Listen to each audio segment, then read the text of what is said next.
ರಾಯಭಾಗದ ಈ V L Patil ನಮ್ಮ ಬಸವರ ಪಾಟೀಲ್ ಮಕ್ಕಳ ಮೇಲೆ ಒಂದು ಸ್ವಲ್ಪ ಆರೋಪಗಳು ಗುಂಡಾಗಿರುತ್ತೆ ಅದು ಇದು ಅಂತೇಳಿ.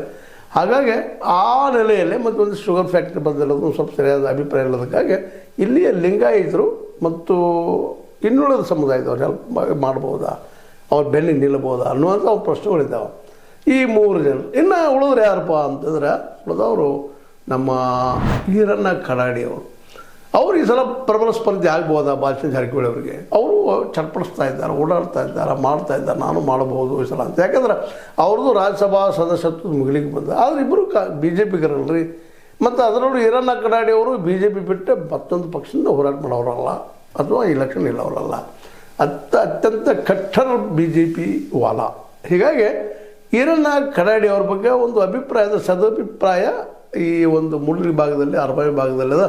ಮತ್ತು ಯಾಕಂದ್ರೆ ಅವ್ರಿಗೆ ಇನ್ನೊಂದು ಏನಪ್ಪ ದೊಡ್ಡ ಅವರಿಗೆ ಹೆಲ್ಪ್ ಅಂತಂದ್ರೆ ಒಂದು ದೊಡ್ಡ ಪಕ್ಷದವರಿಂದ ಒಂದು ವೇಳೆ ಇವ್ರು ಟಿಕೆಟ್ ಕೊಟ್ಟರೆ ದೊಡ್ಡ ಪಕ್ಷದ ಜೊತೆಗೆ ಕೈ ಶುದ್ಧದವು ಅನ್ನುವಂಥ ಮಾತುಗಳು ಜನ ಆಡ್ತಾ ಇರ್ತಾರೆ.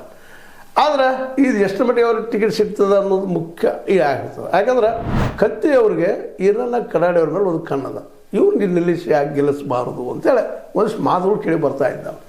ಯಾಕಂದ್ರೆ ಕತ್ತಿಯವ್ರಿಗೂ ಈಗ ಹುಡುಕ್ತಾ ಇದ್ದಾರೆ ಅದನ್ನು. ಇಲ್ಲ ಅರಬಾವಿ ಭಾಗದಲ್ಲಿ ನಾವು ಏನಾದರೂ ಮಾಡಬೇಕು, ಅದೇ ಗೋಕಾಕು ಮಾಡಬೇಕು. ಅಲ್ಲಿ ಎಮ್ಗರ್ ಮಾಡಿದ ಚಿಂತೆ ಇಲ್ಲ ಅವ್ರಿಗೆ. ಯಾಕಂದ್ರೆ ಅಷ್ಟಿಗೆ ಅವರಿದ್ದಾರೆ, ಅಷ್ಟಿಗೆ ಅವ್ರನ್ನ ಮುಂದೆ ಬಿಟ್ಟು ಅಲ್ಲಿ ಆಟ ಆಡೋ ಸಾಧ್ಯತೆ. ಆದರೆ ಇವೆರಡೂ ಕ್ಷೇತ್ರದಲ್ಲಿ ಅಂಥ ಪ್ರಬಲರಿಲ್ಲ. ಇದೇನು ಅರಬಾವಿಯಲ್ಲಿ ಈ 3 ಜನರಲ್ಲಿ ಯಾರು ಹಿತವರು, ಯಾರು ಗೆಲ್ಲಬಲ್ಲರು? ಬಾಲಚಂದ್ರ ಅವರು ಬಲಿಷ್ಠ ಒಂದು ಜನಸಂಪರ್ಕದಲ್ಲಿ ಅವ್ರಿಗೆ.